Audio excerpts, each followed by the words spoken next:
Very good morning, students. Today I'll explain sum number 12, which is on page number 81. You have to solve the sum with this video. Now here is sum number 12. Dara and Meera are partners sharing profit loss in the proportion of 3:2. When we will distribute their profit of the firm from profit and loss appropriation account, we will distribute in this ratio 3:2. Final accounts of their partnership firm are as follows. Now see here, final accounts are already prepared. See, trading and profit and loss account is given, that is combined. Generally we are preparing separately trading account and P&L account, but here combined trading and P&L is given. Some balances are recorded. Then balance sheet of partnership firm of Dara and Meera as on 31st March 2017. Now see here, all the details are mentioned.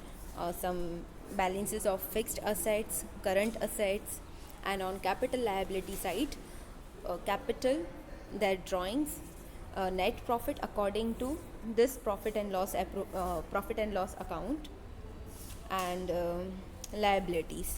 So here final accounts are presented, but there are some adjustment. See, after preparation of annual accounts, it is found that 5% interest on capital is not calculated. So we have to make changes in final accounts. Yes, जो interest on capital है वो calculate नहीं हुआ है, वो हमें calculate करना है. Then 10% depreciation on building is to be provided. Building का जो हमने बैलेंस यहाँ पे बैलेंस शीट में शो हो रहा है, उस पर डेप्रिसिएशन प्रोवाइड नहीं हुआ है, सो हमें उसकी भी इफ़ेक्ट देनी है. Then prepaid salary is of ₹400. जो सैलरी है उसमें से 400 प्रीपेड है, वो भी एडजस्टमेंट नहीं किया हुआ है, वो हमें अब सॉल्व करना है. Then interest on investment not received 800.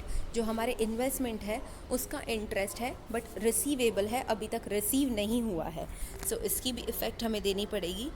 Then bad debt reserve of ₹1200 is to be maintain. BDR का भी प्रोविज़न रखना है जो अबाव फाइनल अकाउंट्स में नहीं है. Then sixth, credit purchase of 1600 is not recorded. और परचेस है, क्रेडिट परचेस है, रिकॉर्ड नहीं हुआ है, सो हमें वो भी रिकॉर्ड करना है. हमने फाइनल अकाउंट्स तो बना दिए हैं. यस, फाइनल अकाउंट्स आपके क्वेश्चन में ही प्रेजेंटेड है, बट कुछ एडजस्टमेंट है जो जिसकी हमें इफ़ेक्ट देनी है. यस, सो अब हम वापस से फाइनल अकाउंट्स बनाएंगे. Yes, and for that you have to prepare trading and P&L separately. Yes, यहाँ पे P&L अप्रोप्रिएशन अकाउंट नहीं है, बट इंटरेस्ट ऑन कैपिटल आपको कैलकुलेट करना है. यस, सो आपको P&L अप्रोप्रिएशन अकाउंट भी बनाना पड़ेगा. यहाँ पे कैपिटल, ड्राइंग्स, नेट प्रॉफिट, सारी इफ़ेक्ट कैपिटल लायबिलिटी साइड दी हुई है, बट हम जैसे पार्टनरशिप के फाइनल अकाउंट में सेपरेटली बनाते हैं, कैपिटल अकाउंट बनाते हैं, उसी में हम ड्राइंग रिकॉर्ड करते हैं, और यहाँ पे सारी एडजस्टमेंट के बाद कुछ अलग प्रॉफिट आएगा. यस, रिवाइज्ड प्रॉफिट आएगा, वो हम डिस्ट्रीब्यूट करेंगे. सो यहाँ पे जो फाइनल अकाउंट्स में नेट प्रॉफिट दिया हुआ है वो काफ़ी सारी एडजस्टमेंट के पहले का है, सो हमें वो रिकॉर्ड नहीं करना है. हम सारी एडजस्टमेंट के बाद रिवाइज्ड प्रॉफिट ढूंढेंगे और वो हम डिस्ट्रीब्यूट करेंगे. सो यहाँ पे कैपिटल अकाउंट हम बनाएंगे and balance sheet. Now see, according to adjustment, first we will mark that which balances will be affected. like interest on capital calculate नहीं हुआ है, तो obviously हमारी capital पे हमें ये interest calculate करना है. then जो second है वो depreciation है, so depreciation का जो adjustment है वो building के balance को affect करेगा. then prepaid salary का point है, so obviously हमारी जो salary का balance है इसे affect करेगा. then interest on investment not received, ये इन्वेस्टमेंट का इंटरेस्ट है, बट ऑलरेडी कोई भी इंटरेस्ट नहीं है यहाँ पे, सो डायरेक्टली हम उसे रिकॉर्ड करेंगे, और वो यहाँ पे इन्वेस्टमेंट को अफेक्ट नहीं करता है, क्योंकि जो इंटरेस्ट है इन्वेस्टमेंट का जो रिसीवेबल है वो हमारी करंट असेट में आएगा, फिक्स्ड असेट में नहीं आएगा. देन बैड डेप रिजर्व का दिया है 1200 एडजस्टमेंट में है, सो ऑब्वियसली वो हमारे डेटर्स को अफेक्ट करेगा। एंड पीएनएल में हम पूरा फॉर्मेट बनाते हैं, सो पीएनएल में आपको बैड डेप दिया ही हुआ है, सो अब हम फॉर्मेट वाइज उसे लिखेंगे। So bad debt which is already recorded will be affected. Then credit purchase 1600 which is not recorded, so ये जो एडजस्टमेंट है वो एक तो परचेज को अफेक्ट करेगी और हमारे क्रेडिटर्स को। यस, हम जिससे परचेज कर रहे हैं क्रेडिट पे वो हमारे क्रेडिटर्स हैं, सो ये जो एडजस्टमेंट है वो हमारे क्रेडिटर के बैलेंस को अफेक्ट करेगी। एंड सी यहाँ पे ट्रेडिंग और पीएनएल साथ में दिया हुआ है और यहाँ पे परचेज नहीं दिया है but cost of goods sold दिया है, सो वही हमारा एडजस्टेड परचेस है। यस, जो हमने गुड्स सेल किए हैं उसकी कॉस्ट है, so it is kind of opening stock plus purchase minus closing stock. Yes, so ये एडजस्टेड परचेस दिया हुआ है, तो परचेस से रिलेटेड जो एडजस्टमेंट है उसकी इफेक्ट COGS पे ही आएगी, कॉस्ट ऑफ गुड्स सोल्ड पे। Now first we will post all the balances जिस पे हमने टिक मार्क लगाया है उससे रिलेटेड एडजस्टमेंट है, सो उसकी अमाउंट हम इनसाइड कॉलम में लिखेंगे एंड रेस्ट बैलेंसेस की डायरेक्टली अमाउंट कॉलम में। So here is the format: revised trading account, profit and loss account, then profit and loss appropriation account, partners capital account and balance sheet. As per question 2 partners, Dara and Meera. So in partners capital, amount column for Dara and Meera on debit side and on credit side. And their profit loss sharing ratio is given 3:2. So when we will distribute profit or loss in P&L appropriation account, we will distribute in this ratio.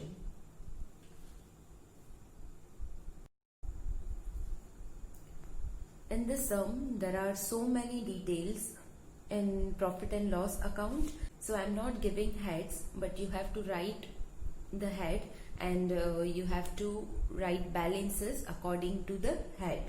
Yes, so while writing a particular balance, I'll tell you that under which head you have to record it.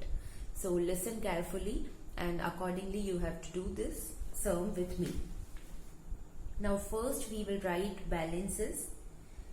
So we will start with trading account and profit and loss account, and on credit side the first one is sales. So now we are preparing revised trading. Yes, so we have to record sales in revised trading account on credit side, and there is no adjustment which affect sales, so directly we will write the amount in outside column. Yes, sale से related कोई भी adjustment नहीं है, so हम direct उसकी amount के column में लिख देंगे। So here by sales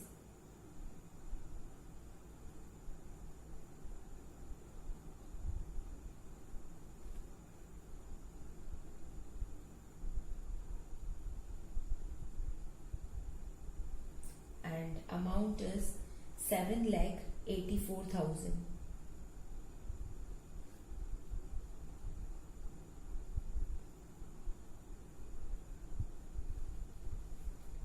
Then sundry income. Now same, there is no adjustment which will affect this balance, so directly we will write in P&L account on credit side. On credit side, now here whatever we will get gross profit or gross loss, we have to transfer in P&L account. So you have to leave one line and then you have to write by sundry income.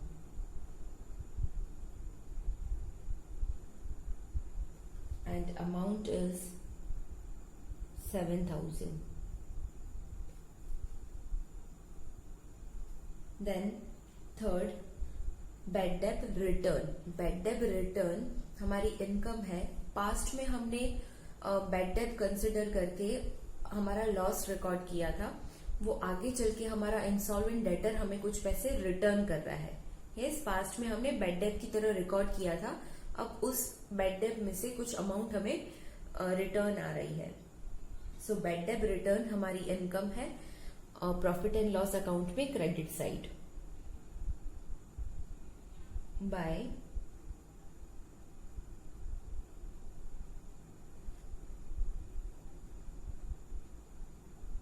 bad debt returned.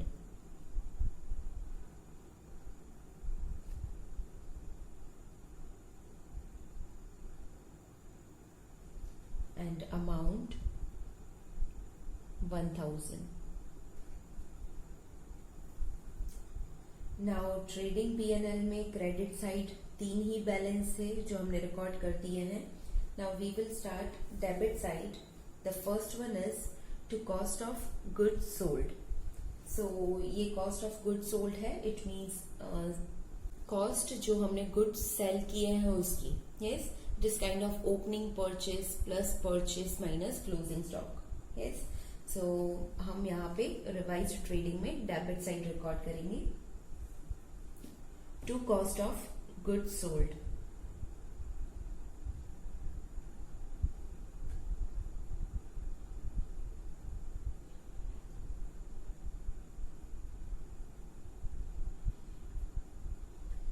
मैंने यहाँ पे short में लिखा है, आपको complete लिखना है. Now इससे रिलेटेड एक एडजस्टमेंट है. सो इसकी अमाउंट हम इनसाइड कॉलम में लिखेंगे 4,64,000.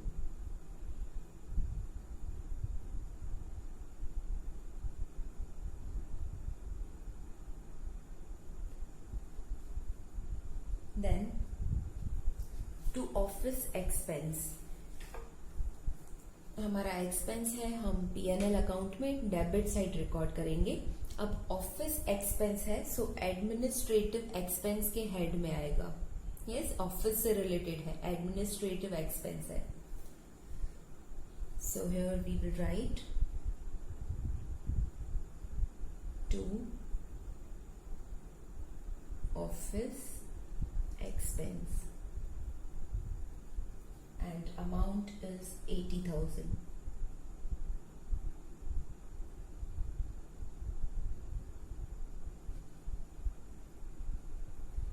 Then to showroom rent. ये भी हमारा एक्सपेंस है, P&L अकाउंट में डेबिट साइड आएगा. अब ये शोरूम एक्सपेंस सेलिंग से रिलेटेड एक्सपेंस है. Yes, we want to sell our product. Yes, That's why we are showcasing in showroom. Yes, हम शोरूम में उसे डिस्प्ले में रखते हैं. So ये हमारा सेलिंग डिस्ट्रीब्यूशन से रिलेटेड एक्सपेंस है. P&L अकाउंट में debit side under the head of selling and distribution expense. यहाँ पे मैं डायरेक्टली ही लिखूंगी because I am not giving heads. So to showroom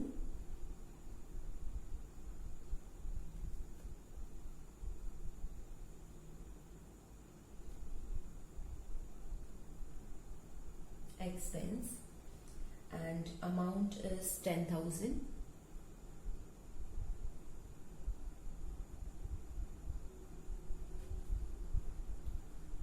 Then to packing expense. ये भी हमारा एक्सपेंस है, P&L अकाउंट में डेबिट साइड आएगा.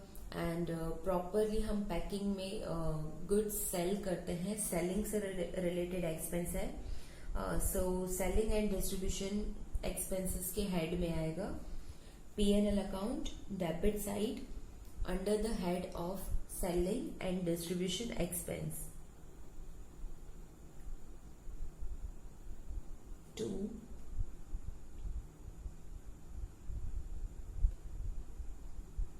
Packing expense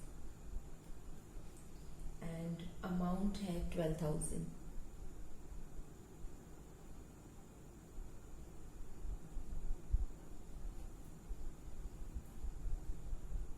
then next to bad debt. अब यहाँ पे जो एडजस्टमेंट है उसमें एक एडजस्टमेंट बैड डेट से रिलेटेड है. सो यहाँ पे वैसे तो पूरा हम फॉर्मेट बनाते हैं, बट इस में बहुत ज़्यादा पॉइंट नहीं है। हमारे पास ओल्ड बेड डेब रिजर्व नहीं है, सिर्फ ओल्ड बेड डेब है और उससे रिलेटेड कोई एक एडजस्टमेंट भी है। सो यहाँ पे मैं सिर्फ इनसाइड कॉलम में बेड डेब लिखूंगी, देन फर्दर हम फॉर्मेट बनाएंगे। So here 2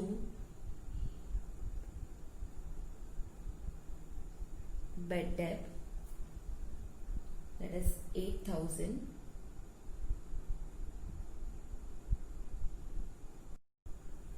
Then next advertisement expense, ये भी हमारा एक्सपेंस है, P&L अकाउंट में डेबिट साइड आएगा। और एडवर्टाइजमेंट हम करते हैं हमारा प्रोडक्ट सेल करने के लिए। Yes, so again selling and distribution के हेड के अंडर में आएगा। यहाँ बेड डेब से रिलेटेड एक एडजस्टमेंट है, so you have to leave 1 or 2 line here. Then we will write 2 advertisement expense and amount is 14,000.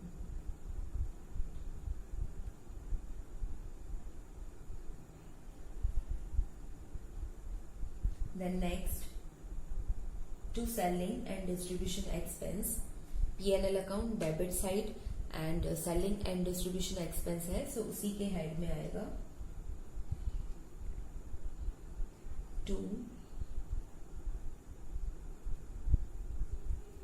selling and distribution expense, amount is 20,000.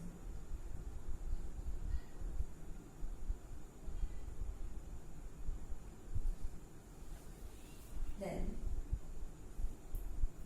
to financial expense, expense है सो P&L account में debit side आएगा, और financial expense बोला ही है, so financial expense के head में आएगा 2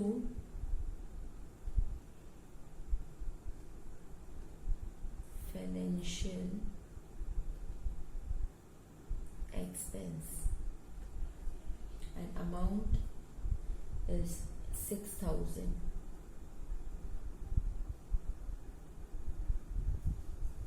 Then to sundry expense, again expense है, so P&L अकाउंट में डेबिट साइड आएगा under the head of administrative expense. कुछ एडिशनल सन्ड्री एक्सपेंसेस है,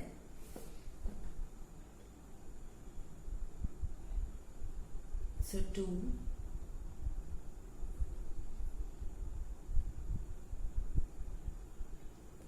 sundry expense and amount is 16,000.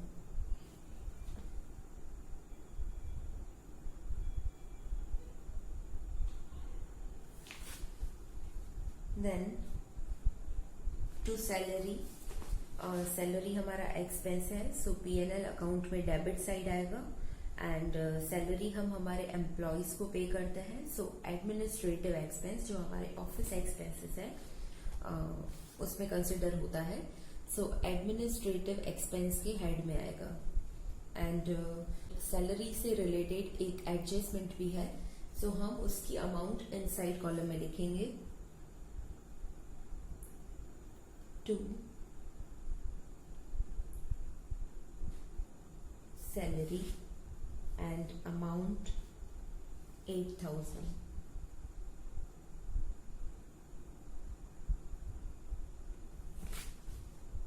Then to tax and insurance, हमारा expense है, P&L account में debit side आएगा and taxes and insurance हमारा administrative expense consider होता है, सो P&L account में debit side under the head of administrative expense you have to write, so here I am writing। यहाँ पे salary से related एक एडजस्टमेंट है, so you have to leave 1 or 2 line, then you can write to tax and insurance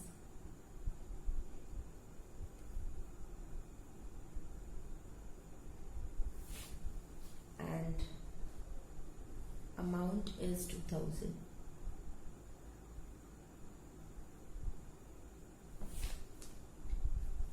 then यहाँ पे net profit दिया है, but यहाँ पे काफ़ी एडजस्टमेंट है, सो ये नेट प्रॉफिट हमें रिकॉर्ड नहीं करना है. हम एडजस्टमेंट के अकॉर्डिंग सारी ट्रांजेक्शन्स, सब एडजस्टमेंट बैलेंसेस रिकॉर्ड करेंगे और जो हमारे पास रिवाइज्ड प्रॉफिट आएगा वो हम डिस्ट्रीब्यूट करेंगे. नाउ बैलेंस शीट में भी जो भी बैलेंसेस है वो हमें रिकॉर्ड करने हैं. सो यहाँ पे बैलेंस शीट में मैंने हेड्स दे दिए हैं.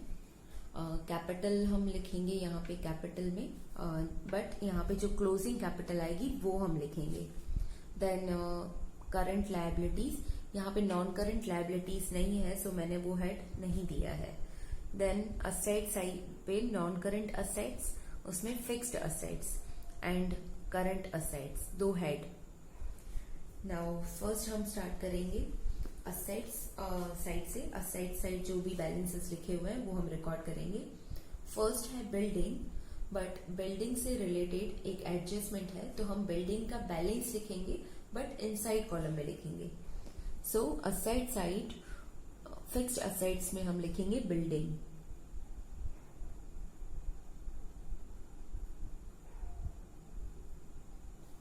एंड अमाउंट है 2,40,000.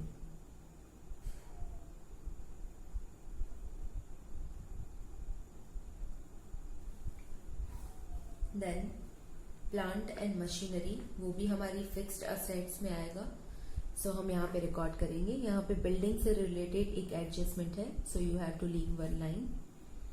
Then plant and machinery and amount है 20,000. कोई एडजस्टमेंट नहीं है, सो डायरेक्टली हम अमाउंट के कॉलम में लिख देंगे. देन फर्नीचर, फर्नीचर से रिलेटेड भी कोई एडजस्टमेंट नहीं है, हमारी असेट में है, हम असेट में लिख देते हैं.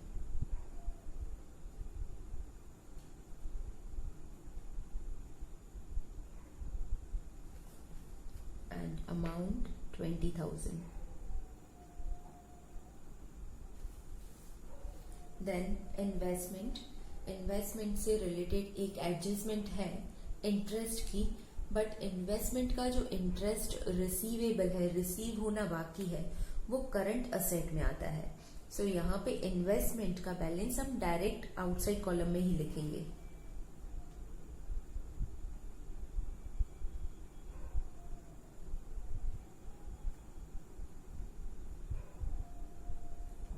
Investment and amount 24,000.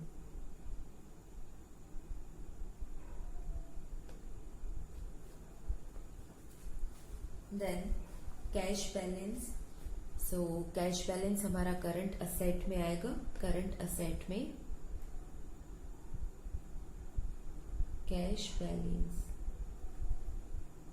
10,000.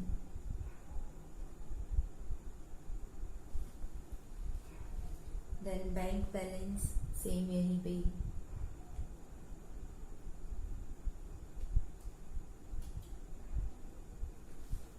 amount is 25,000.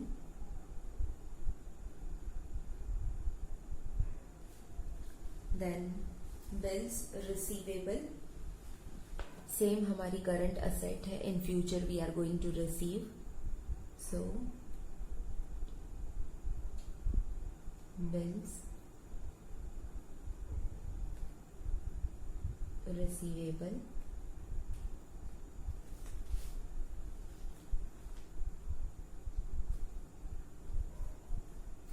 5,000.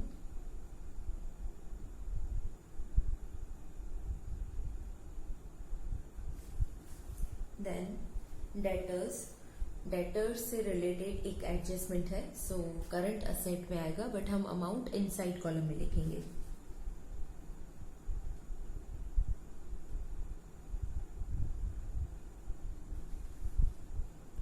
56,000.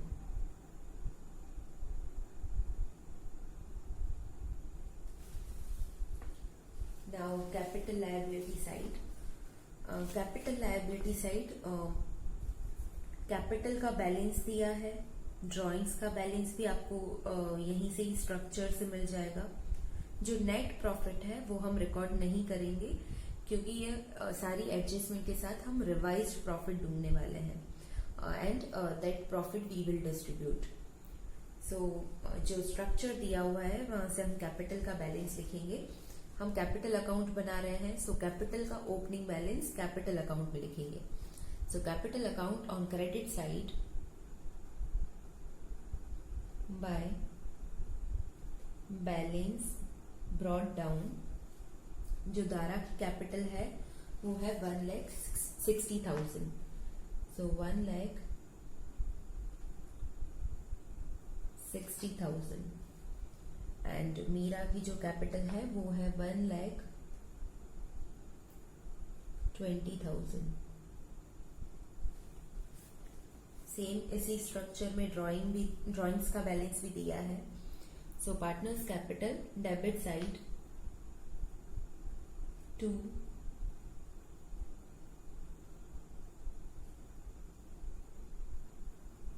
Drawings account. जो दारा का ड्राइंग्स है वो है 48,000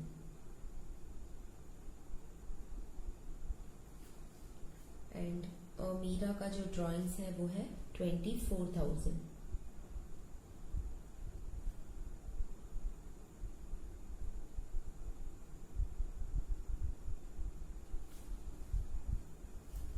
देन क्रेडिटर्स हमारे capital liability side current liabilities में आएगा, बट क्रेडिटर्स से रिलेटेड एक एडजस्टमेंट है, सो हम इनसाइड कॉलम में अमाउंट लिखेंगे.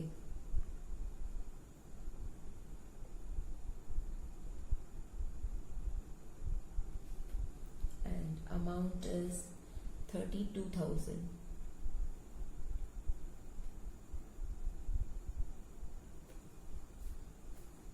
देन बिल्स पेबल वो भी हमारी करंट लायबिलिटी है, सो करंट लायबिलिटी में हम रिकॉर्ड करेंगे.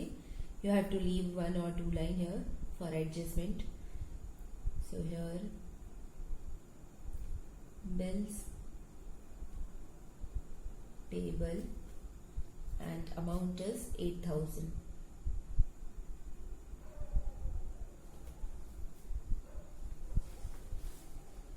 नाउ जो भी पोस्टिंग थी, जो बैलेंसेस हमें लिखने थे वो हमने लिख दिए हैं. Now we will solve adjustment. After preparation of annual accounts it is found that 5% interest on capital is not calculated. यहाँ पे कैपिटल दिया हुआ है, कैपिटल का बैलेंस, उसका हम इंटरेस्ट कैलकुलेट करेंगे और फिर उसकी हम इफेक्ट देंगे. So first we will calculate interest on capital and rate of interest is 5%. So first we will calculate for Dara. So Dara's capital will be considered. Dara की capital है 1,60,000 and उसका 5%. So you will get 8,000. That is interest on capital of Dara. Same way हम मीरा का calculate करेंगे. मीरा की capital है 1,20,000 और same 5% जो रेट ऑफ इंटरेस्ट दिया है. So here you will get 6,000. ये हमने इंटरेस्ट ऑन कैपिटल फाइंड किया है. अब हम इसकी इफेक्ट देंगे. ये जो इंटरेस्ट ऑन कैपिटल है वो फर्म के लिए एक्सपेंस है. Yes, so P&L appro debit and cross effect के साथ पार्टनर्स कैपिटल हो जाएगा क्रेडिट. और इससे भी सिंपल, जहां पे कैपिटल है वहीं पे ही इंटरेस्ट आ जाएगा. 8,000 and 6,000. Here we will write by interest on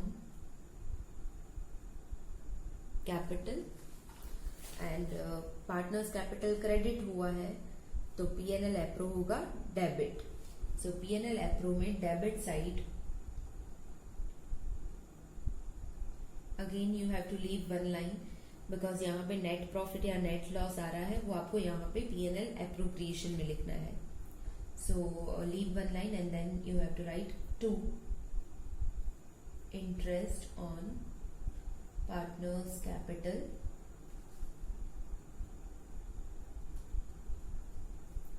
पहले हम सेपरेटली लिखेंगे.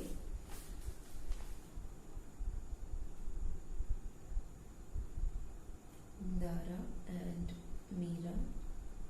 जो दारा का इंटरेस्ट ऑन कैपिटल है वो है 8,000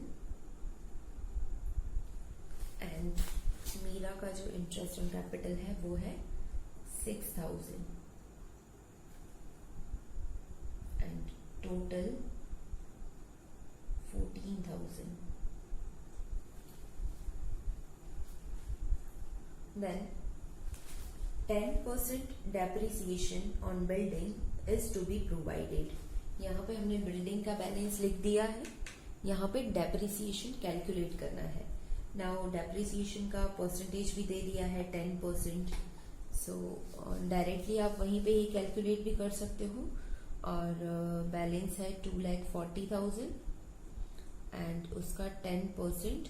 सो डेप्रिसिएशन आएगा 24,000. Now we will record this 24,000 depreciation. एक तो बिल्डिंग में से माइनस होगा. यस, हम डेप्रिशिएट कर रहे हैं हमारी building. So minus depreciation 24,000 and then the remaining amount, that is 2,16,000 is remaining balance. अब ये जो डेप्रिसिएशन है वो हमारा नॉन कैश एक्सपेंस है. यस, हम असेट डेप्रिशिएट कर रहे हैं. सो P&L अकाउंट में डेबिट साइड आएगा और ये अदर एक्सपेंसेस के हेड में आएगा. यहाँ पे मैंने हेड्स नहीं दिए हैं, so directly I am writing 2 depreciation on building and depreciation जो हमने प्रोवाइड किया है वो है 24,000. Then next, prepaid salary is of 400. जो हमने सैलरी पे की है उसमें 400 की सैलरी प्रीपेड है. इट मीन्स ये फाइनेंशियल ईयर की नहीं है. यस, नेक्स्ट ईयर की है. हमने एडवांस पे कर दी है. सो पहले तो हमारा अभी का एक्सपेंस नहीं है, सो हमें सैलरी में से माइनस करना पड़ेगा. सो सैलरी में से हम माइनस कर देंगे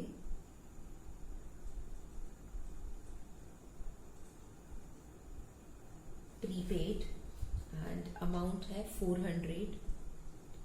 सो हम 8,000 में से 400 माइनस कर देंगे. सो यहाँ पे आएगा 7,600 एंड ये जो 400 है वो प्रीपेड है. हमने तो सैलरी पे कर दी है.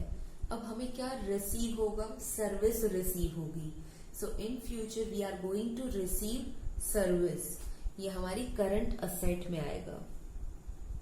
यहाँ पे डेटर से रिलेटेड एक एडजस्टमेंट है. So you have to leave 1 or 2 line. Then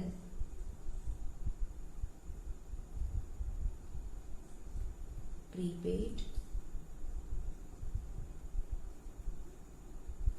salary and amount is 400.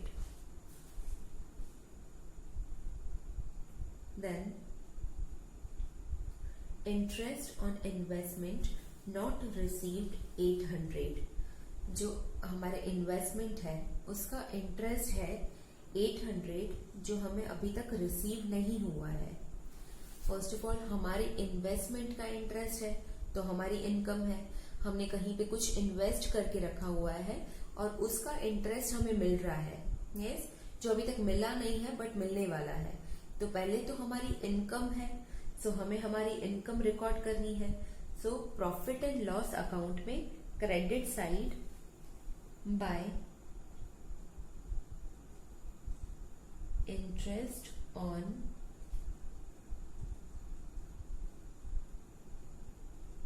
Investment and amount है 800.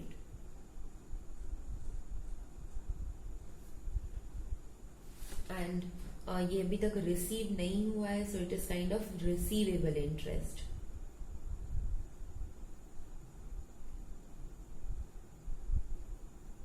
This is optional. If you want to write in bracket that it is received or yet to be received, so you can mention. Then इसकी second effect, जो हमारा interest है वो receivable है, in future हमें receive होगा. Yes, सो हमारी current asset है, करंट असेट में आएगा receivable interest on investment.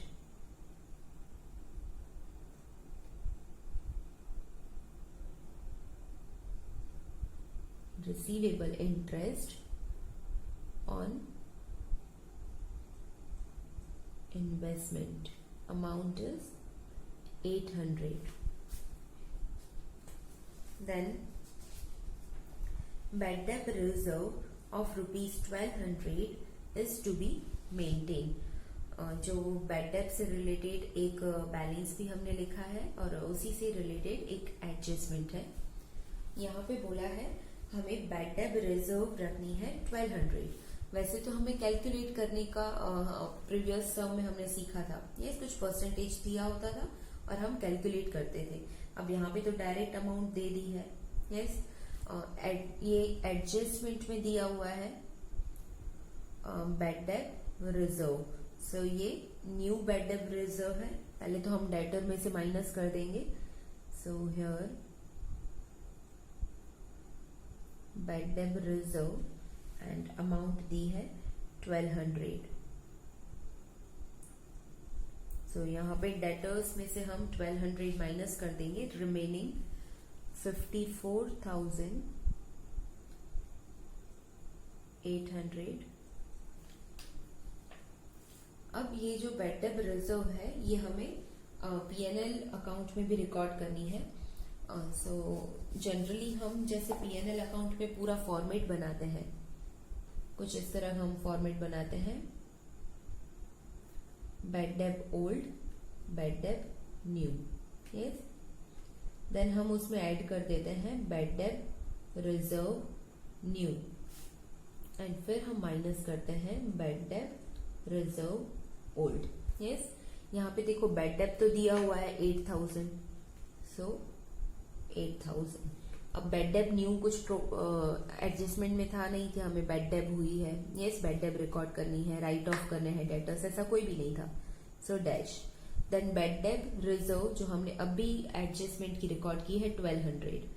So here we have to record 1200 and bad debt reserve old तो नहीं दी है. So dash. सो बेसिकली यहाँ पे बैड डेट ओल्ड और बैड डेट रिजर्व न्यू ही है. सो हम सिर्फ ये दो यहाँ पे रिकॉर्ड कर रहे हैं. बैड डेट तो हमने लिख दी है, बैड डेट रिजर्व न्यू लिखनी बाकी है, वो हम रिकॉर्ड करते हैं. Plus bad debt reserve that is new 1200.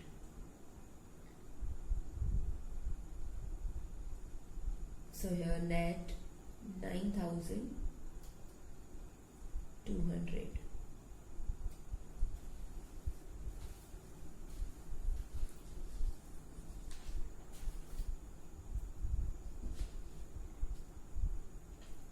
Then next, credit purchase of 1600 is not recorded. हमने परचेज किया है, क्रेडिट परचेज है, वो हमने रिकॉर्ड नहीं किया है. तो पहले तो यहाँ पे परचेज की जगह जो कॉस्ट ऑफ गुड सोल्ड है उसमें हम ऐड कर देंगे. Yes, it is kind of adjusted purchase. So यहाँ पे हम रिकॉर्ड करेंगे अनरिकॉर्डेड परचेज.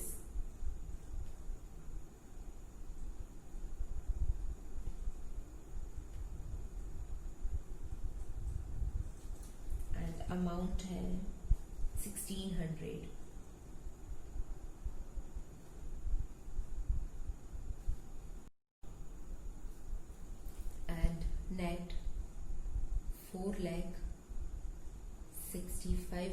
18,600। नाउ ये परचेस हमने रिकॉर्ड नहीं किया था तो हमने रिकॉर्ड किया, यस, बट ये क्रेडिट परचेस की बात हो रही है। सो परचेस हम कहाँ से करते हैं? क्रेडिट परचेस, सामने क्रेडिटर्स होते हैं, यस, जो सप्लायर्स है जिन्होंने क्रेडिट पे हमें गुड सेल किए हैं। सो जो अनरिकॉर्डेड परचेस है उसका डायरेक्ट कनेक्शन है क्रेडिटर्स के साथ। एक तो हमने परचेस रिकॉर्ड नहीं किया था, क्रेडिट परचेस, सो हमने परचेस में इंक्रीज कर दिया बैलेंस, और दूसरा हमारे क्रेडिटर्स भी इंक्रीज होंगे, सो क्रेडिटर्स में भी प्लस होगा, plus unrecorded credit purchase 1600, here 33,600।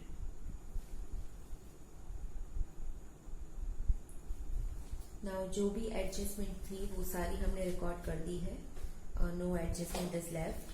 So now we will close all the accounts one by one. So let's start with revised trading account. यहाँ पे फिगर से क्लियर है कि क्रेडिट साइड का टोटल ज्यादा है, so we will close with total of credit side that is 7,84,000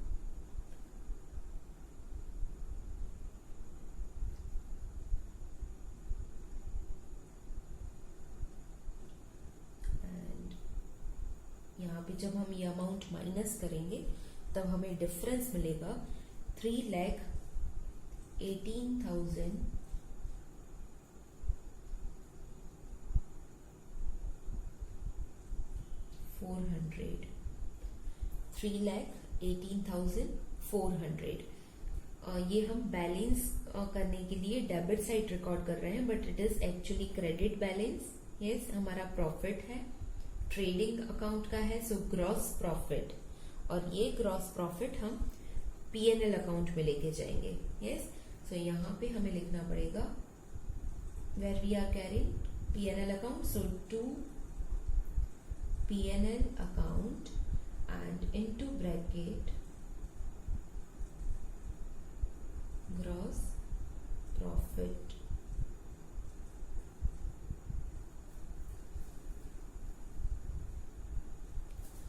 now ये जो प्रॉफिट है वो हमें पीएनएल अकाउंट में ट्रांसफर करना है, so on credit side profit है, ग्रॉस प्रॉफिट है, सो क्रेडिट साइड आएगा बाय, हम कहाँ से लेके आए हैं? रिवाइज्ड ट्रेडिंग से, so here we have to record by trading account, trading account, and this is gross profit, so into bracket gross profit, and amount है 3,18,400। नाउ पीएनएल अकाउंट जब हम क्लोज करेंगे तब आपको दोनों साइड टोटल करके देखना है किस साइड का टोटल ज्यादा है। यहाँ पे ऑलरेडी मैंने करके रखा है, सो क्रेडिट साइड का टोटल ज्यादा है, सो उसी अमाउंट से हम अकाउंट क्लोज करेंगे। क्रेडिट साइड का जो टोटल है वो है 3,27,200,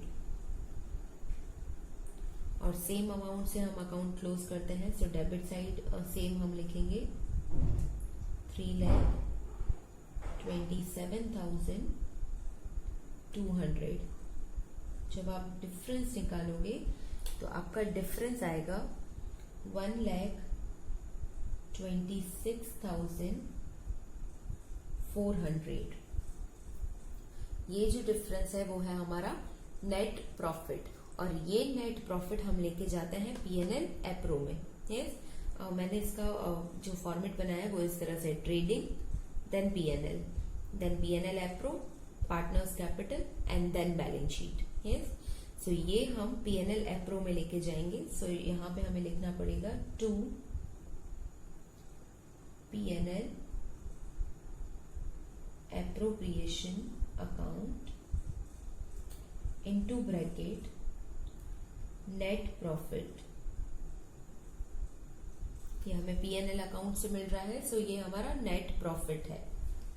ये जो नेट प्रॉफिट है हम पीएनएल एप्रो में रिकॉर्ड करते हैं। नेट प्रॉफिट है सो क्रेडिट साइड आएगा, बाय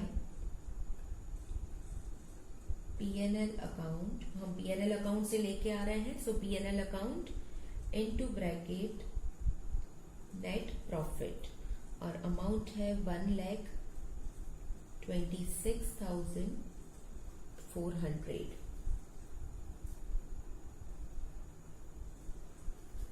नाउ यहाँ पे फिगर से क्लियर है क्रेडिट साइड का टोटल ज्यादा है, so we will close this account with 1,26,400। सो यहाँ पे जब आप माइनस करोगे तो आपका जो डिफरेंस आएगा वो है 1,12,400।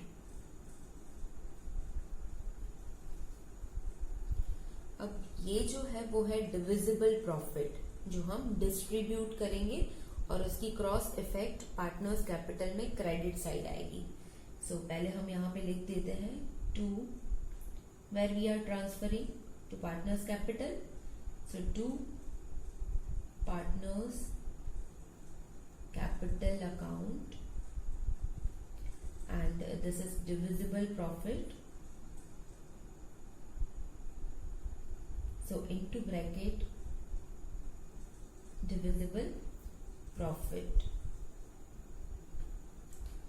ये हम डिस्ट्रीब्यूट करेंगे दोनों पार्टनर्स में, सो धारा एंड मेरा। नाउ स्टार्टिंग में ही दिया हुआ है पीएनएल रेशियो,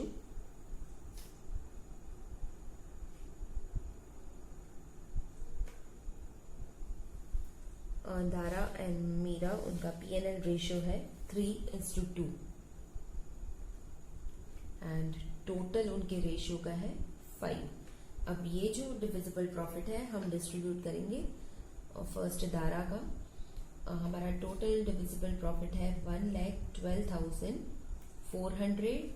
अब धारा का शेयर कितना है 3/5, सो 3/5। So here Dara will get rupees 67,440 from profit। Same हम मीरा का फाइंड करेंगे, टोटल प्रॉफिट है 1,12,400, मीरा का शेयर कितना है 2/5, सो जो मीरा को प्रॉफिट मिलेगा वो है 44,960। ये जो हमने डिस्ट्रीब्यूट किया है वो हम यहाँ पे इनसाइड कॉलम में लिखेंगे, सो 67,440 एंड 44,960।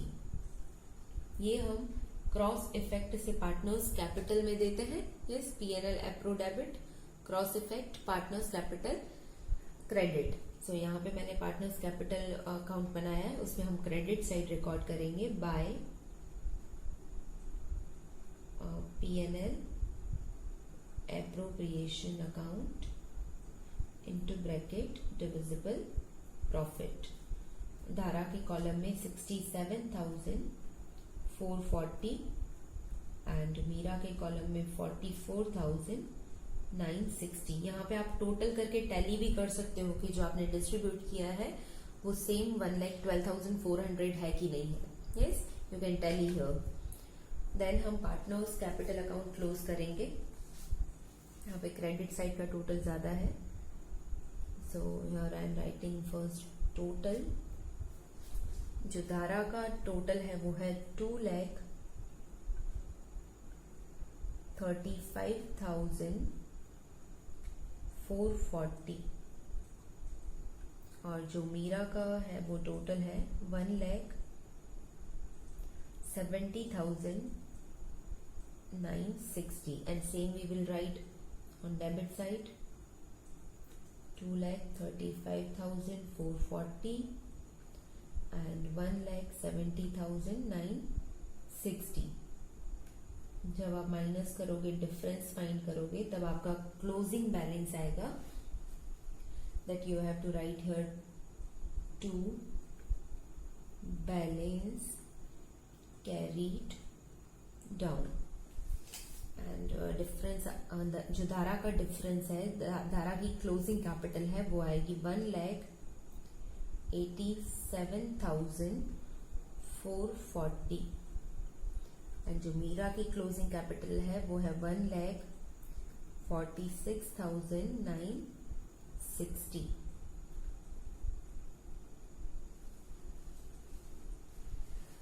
नाउ ये क्लोजिंग कैपिटल है वो हम बैलेंस शीट में लिख देंगे. बैलेंस शीट में under the head of capital accounts.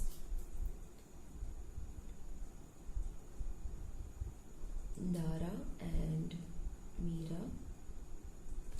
आप डायरेक्ट आउटसाइड कॉलम में भी लिख सकते हो या इनसाइड कॉलम में लिख के then total in outside column. So मैं पहले इनसाइड कॉलम में लिख रही हूँ.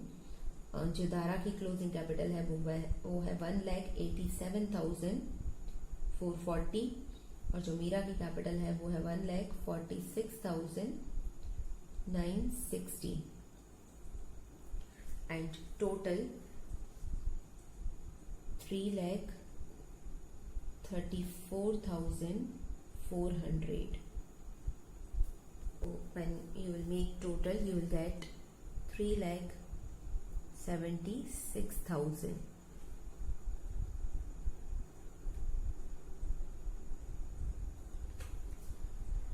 सो इस तरह से अगर आपको ऑलरेडी ट्रेडिंग अकाउंट दिया हुआ है बट कुछ एडजस्टमेंट है, सो आपका रिवाइज्ड ट्रेडिंग अकाउंट बनेगा और इस तरह से आपका कंप्लीट सम होगा.